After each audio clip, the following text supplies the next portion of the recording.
కులగణనను ప్రశ్నించిన వారికి మంత్రివర్గ విస్తరణ ద్వారా సమాధానం దొరికిందని మంత్రి పొన్నం ప్రభాకర్ స్పష్టం చేశారు. ఈ విషయంపై ఆయన ఓ వీడియో విడుదల చేశారు. కులగణన చేస్తే ఏం జరుగుతుందా అన్నటువంటి వాళ్లకు మంత్రివర్గ విస్తరణ ఒక జవాబు రాహుల్ గాంధీ గారు ఇచ్చింది.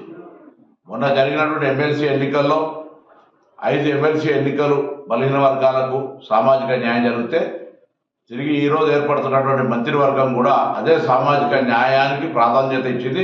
ఇది కాంగ్రెస్తోనే సాధ్యం.